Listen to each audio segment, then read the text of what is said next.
السلام عليكم البنات، مرحبا بكم معايا في قناه فكره لام الصديق.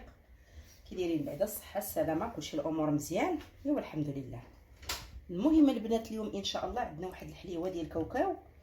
انا من عشاق الكاوكاو صراحه، وهاد الحليوه هذه راها عجيبه بالنسبه للناس اللي كيعرفوها، راهم عارفين صدق الكلام ديالي، والناس اللي ما تيعرفوهاش ان شاء الله راه غنعطيهم المقادير ديالها.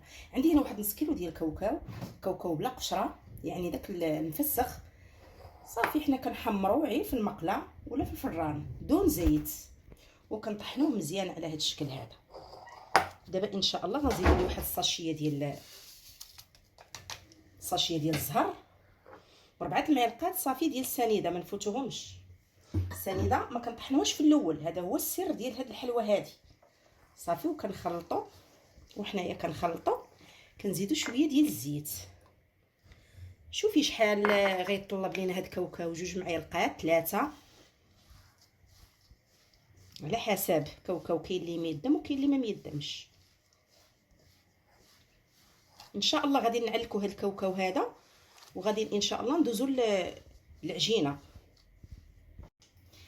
دابا عندنا ان شاء الله في العجينه عندنا واحد 400 غرام ديال الفورص، كنديروا ليه واحد نص معلقه ديال الملحه. هاد الحليوه كيخصها تكون شويه مملحه، السر ديالها هي الملحه. هاد الكاوكاو هادي كنديروا ليه واحد 100 غرام ديال الزبده من نوع حيواني، ضروري نوع حيواني، هي اللي كتصرعها صراحه. كنجمعوا مزيان هاد الدقيق مع الزبيده، كنحربلوه مزيان هكايا. عاد كنزيدوا المكونات الاخرين.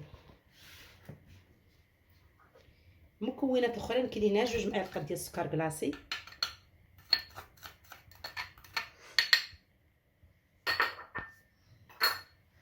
صافي. وكنجمعوا بما الزهر. هذه هي العجينه، ما كنحاولوا ما ندلكوهاش مزيان، غير نجمعوها صافي. اللي ما عندهاش ما الزهر ماشي مشكله، تقدر تدير الماء عادي، ولكن ما الزهر عاوتاني حاجه اخرى.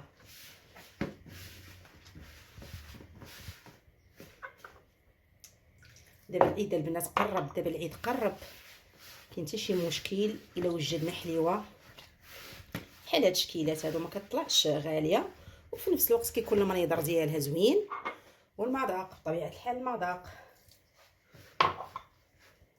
العجينه ديالنا كنورقوها البنات بالنشا، وكتبقى غليظه شويه. العجينه كتبقى غليظه شويه، كندورو دوره واحده، ما كنحاولوش نغلظوها على هذا الشكل هذا.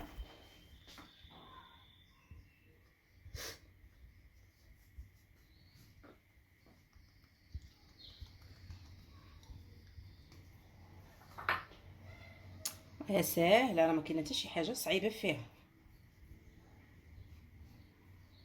شنو انا كندير بهاد الشيته؟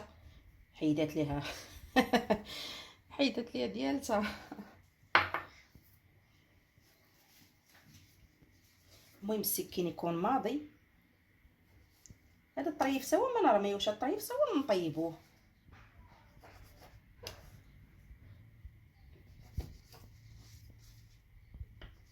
بكل سهوله بكل سهوله.